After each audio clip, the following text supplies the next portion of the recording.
रास्तों पर सन्नाटा था, काफिला थम चुका था। चारपाई जमीन पर रखी थी, मगर जब उठाने की कोशिश हुई तो वो हिल तक नहीं सकी। लोग हैरान थे, पसीना उतर आया और तभी किसी ने कहा, वसीयत वसीयत याद करो। ये कोई मामूली जनाजा नहीं था, ये जनाजा था हजरत बंदगी शेख मुबारक रहमतुल्लाहि ताला अलैह का, जिनकी जिंदगी सादगी थी, जिनका विसाल भी सबक बन गया और जिनकी खामोशी आज भी बोलती है, जिनकी मजार से पानी निकलता जिसे लगाने से ही लोगों को शिफा हासिल होती। आज के इस वीडियो में हम जानेंगे वो करामात जो किताबों में नहीं बल्कि दिलों में जिंदा है। हजरत मखदूम शाह सफ़ी क़ुद्दस सिरहू की मसलद सज्जादगी पर हर दौर में ऐसे अकीदतमंद और खुदा रस बुजुर्ग जलवा अफरोज होते रहे हैं, जो कभी आफताब बनकर दहकते रहे और कभी माहताब की तरह नरमी और नूर बिखेरते रहे। ये सिलसिला रोशन महज नसब का नहीं बल्कि फैज, तज़किया और रूहानी अमानत का सिलसिला रहा। हजरत मखदूम शाह सफ़ी क़ुद्दस सिरहू अपने पीर और दादा पीर की सुन्नत पर चलते हुए तमाम उम्र बगैर शादी के रहे। आपने दुनिया की उलझनों से बेनियाज होकर अपनी जिंदगी इबादत, तालीम और तरबियत सुलूक के लिए वक्फ कर दी।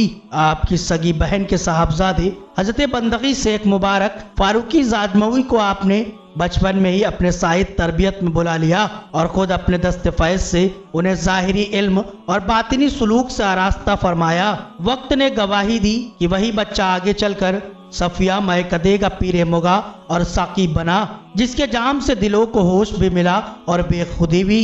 आज भी उसी फैज़ आशना खानदान में ये रूहानी सिलसिला नस्र दल नस्र जारी है और दिलों को नूर से सरोबार कर रहा है। हजरत बंदगी शेख मुबारक मखदूम आला जादमवी की औलाद में से हैं। एक ऐसा घराना जहां इल्म, तकवा और वलायत एक दूसरे में घुलकर रोशन मिसाल बन गए। हजरत मखदूम मुबारक, जिन्हें मखदूम बंदगी शेख मुबारक के नाम से भी याद किया जाता है, हजरत मखदूम शाह सफ़ी क़ुद्दस सिरहू के खास और मोतबर सज्जादा नशीन थे। आपका इस्म शेख मुबारक है। आपके वालिद माजिद का नाम शेख अब्दुल मालिक है। आप आला दर्जे के आलिम, साहिब सुलूक और शरीफुन नसब बुजुर्ग हैं, जिनकी नसब पाक रोशन सिलसिले से चली आती है। आपका नसबनामा इस तरह है, हजरत बंदगी शेख मुबारक बिन शेख अब्दुल मालिक बिन शेख मोहम्मद लादन बिन शेख मोहम्मद गादन बिन शेख मोहम्मद जाफर बिन शेख मोहम्मद मंजले बिन शेख मोहम्मद गौस बिन शेख मोहम्मद हक गोई बिन शेख आला जाजमवी बिन काजी सिराज बिन शेख अबुल फतेह बिन शेख मोहम्मद बिन शेख अबू बकर बिन शेख अब्दुल कादिर बिन शेख हसन जंजानी बिन शेख अब्दुल मजीद बिन शेख अब्दुल करीम बिन शेख अब्दुल जलील बिन शेख अब्दुल्ला से होते हुए अमीरुल मोमिनीन हजरत उमर फारूक रदियल्लाहु ताला अन्हु से जाकर मिलता है। आप हजरत मखदूम शाह सफ़ी क़ुद्दस सिरहू के सगे भांजे थे। अभी आप दूध पीते बच्चे ही थे कि हजरत मखदूम शाह सफ़ी जादमऊ तशरीफ ले गए। वहाँ अपनी बहन से मुखातिब होकर फरमाया, ये लड़का हमारा है, इसे हमें सौंप दो। बहन ने कामिल इत्मीनान और अकीदत के साथ ये बात कबूल कर ली। जब हजरत सफ़ीपुर की जानिब रवाना होने लगे तो फरमाया, हमारे बेटे को ले आओ, हम दाई मुकर्रर करके उसकी परवरिश करेंगे। माँ के मोहब्बत के जज्बे से बहन ने अर्ज किया, ये अभी सो रहा है। आपने फरमाया, सोने दो। हजरत मखदूम शाह सफ़ी कुछ ही फासला तय कर पाए थे कि पीछे से एक हैरत अंगेज मंजर सामने आया। बहन ने देखा कि बच्चे में हरकत बाकी नहीं रही, जैसे रूह परवाज कर चुकी हो। ये बात शेख अब्दुल मालिक को बताई गई। उन्होंने गहरी संजीदगी से कहा, तुम्हारे भाई वली अल्लाह हैं, उनसे जो वादा किया था उसे पूरा न किया। फौरन लोगों को दौड़ाया गया। हजरत मखदूम शाह सफ़ी रास्ते से लौट आए, बच्चे को आवाज दी और अपने दस्ते मुबारक से उठाया। उसी लम्हे बंदगी शेख मुबारक ने आंखें खोल दी, जैसे हयात ने फिर से पर्दा उठाया हो।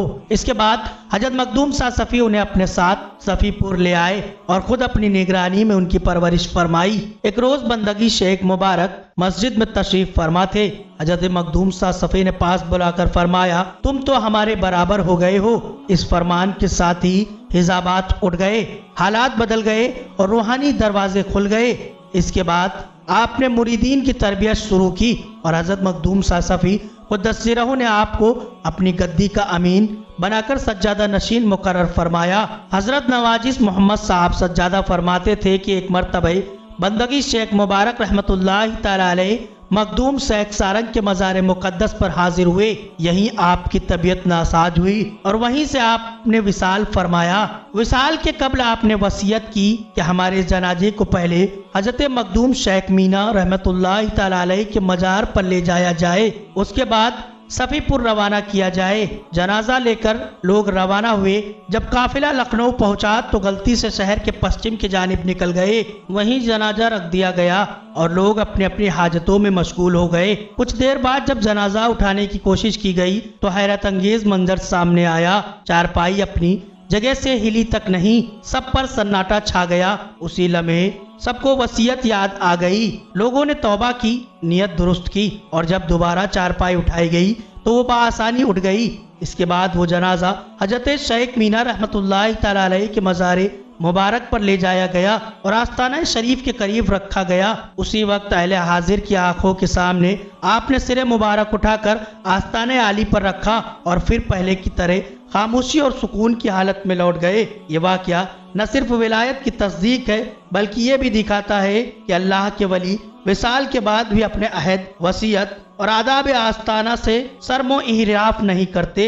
हजरत मखदूम शाह खादिम सफ़ी मोहम्मदी कुद्दस सिरहू फरमाते हैं कि जब बंदगी शेख मुबारक रहमतुल्लाह तआला अलैह का विसाल हुआ तो काफ़ी अरसे तक मज़ार शरीफ के सिरहाने से पानी जारी रहा। उसी पानी में ऐसी शिफा और तासीर थी कि दीवाने, बीमार और आसेब ज़दा जिन पर आसार आसेब हो उससे फ़ायदा पाते और अल्लाह के हुक्म से सेहतयाब होते थे। फिर एक वक्त आया कि वो पानी बंद हो गया। इसी दौरान एक शख्स जो शदीद बीमारी में मुब्तला था वो इस करामात का हाल सुनकर दूर दराज से यहाँ आया। आकर मालूम हुआ कि अब पानी जारी नहीं है। वो शख्स मज़ार मुबारक पर हाजिर हुआ, गिरिया उजारी की, आंखों से आंसू बहाए और दिल खोल कर दुआ की। अभी उसकी दुआ पूरी भी ना हुई कि पानी फिर से जारी हो गया और वो बीमारी अल्लाह के फजल से पूरी तरह शिफा हो गई। इसके बाद वो पानी फिर कभी जारी न हुआ। अलबत्ता आज भी मज़ार शरीफ के सिरहाने छोटे छोटे छेद मौजूद हैं जो इस करामात के खामोश गवाह हैं। तोहफतुल आरिफीन में मज़कूरा है कि बंदगी शेख मुबारक रहमतुल्लाह तआला अलैह के कई ऐसे खलीफा थे जो साहिब वज़्द और हाल थे। सब के सब इश्क़ हक़ के साहबाज जिनकी परवाज़ दुनिया की कैदों से बहुत ऊपर थी। इन खलीफाओं के अलावा मखदूम शाह सफ़ी कुद्दस सिरहू की मसनद सज्जादगी और ख़िरक़ा खिलाफत तरतीबवार इस तरह मुंतकिल हुई।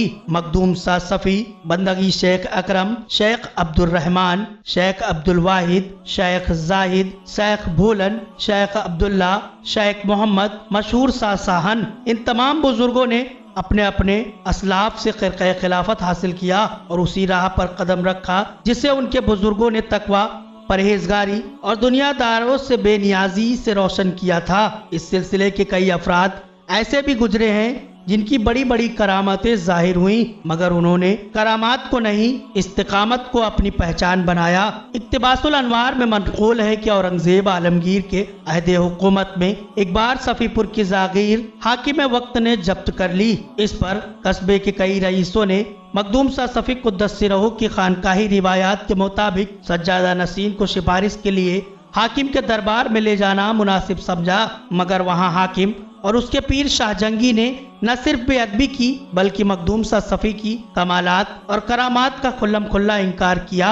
इस बेअदबी और इनकार पर सज्जादा नशीन ने कमाल सुकून और जलाल के साथ बस इतना फरमाया, तुम्हारी ये बात इस बात की अलामत है कि तुम पर आग बरसेगी। अभी ये अल्फाज जबान से निकले ही थे कि हैरत अंगेज मंजर सामने आया। हाकिम और शाहजंगी दोनों के कपड़ों में आग लग गई। दरबार में अफरा तफरी मच गई। लोग घबरा गए। गिरिया उजारी शुरू हो गई। सबने सज्जादा नशीन के कदमों में माफी की दरख्वास्त पेश की। आखिरकार जल चुके कपड़ों की गसाला धोवन उनके जले हुए छालों पर लगाई गई और अल्लाह के हुक्म से वही गसाला शिफा का जरिया बन गई। इस तरह न सिर्फ आग ठंडी हुई बल्कि दिलों की सख्ती भी पिघल गई और सब पर यह हकीकत अशार हो गई कि अल्लाह के वली की बेअदबी खैर का अंजाम नहीं रखती।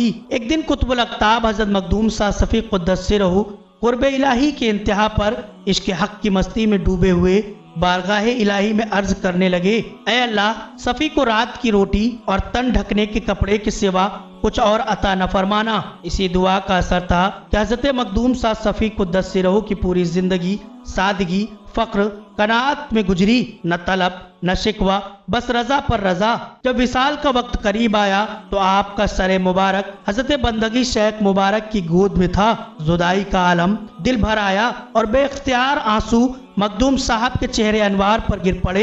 आपने आंखें खोलकर नर्म लहजे में पूछा, बाबा क्यों रोते हो? बंदगी शेख मुबारक ने अर्ज किया, हुजूर आप तो तमाम उम्र मुजर्रद रहकर मर्दाना शान से दुनिया से रुखसत हो रहे हैं और हमें आपने अहलो अयाल वाला बना दिया। इस बात पर हजरत मखदूम सा सफ़ी ने मुस्कुराते हुए फरमाया, बाबा वो दुआ मैंने सिर्फ अपने लिए मांगी थी, तुम्हें तो मैंने आकाश जैसा वसी रोटी और दरिया के समान शोरबा दिया है। खुद भी खाओ और दूसरों को भी खिलाओ। वक्त ने साबित किया कि ये महज तसल्ली नहीं बल्कि दुआए विलायत थी। आज तक बंदगी शेख मुबारक की औलादों में रोजी की फरावानी रही, कभी तंगी ने दरवाजा नहीं खटखटाया, क्योंकि ये फैज एक वली की जबान से निकली मकबूल दुआ का था। आपके एक भाई और थे अब्दुल मालिक, जो मखदूम आलम के नाम से भी मशहूर थे। उनकी औलाद जाजमऊ कानपुर में आबाद रही और आज भी पाई जाती हैं। बंदगी शेख मुबारक रहमतुल्लाह तआला अलैह के दो साहबजादे थे, शेख अकरम और शेख मोहम्मद। इन दोनों की नस्ल आज भी मौजूद है और अपने बुजुर्गों की इल्मी व रूहानी विरासत की अमीन है। ये दोनों ही अपने वालिद माजिद के इल्मी और रूहानी वारिस थे। इनमें से सबसे बड़े हजरत बंदगी शेख अकरम अपने वालिद के जानशीन मुकर्रर हुए और उन्हीं के जरिए सिलसिला फैज आगे बढ़ा।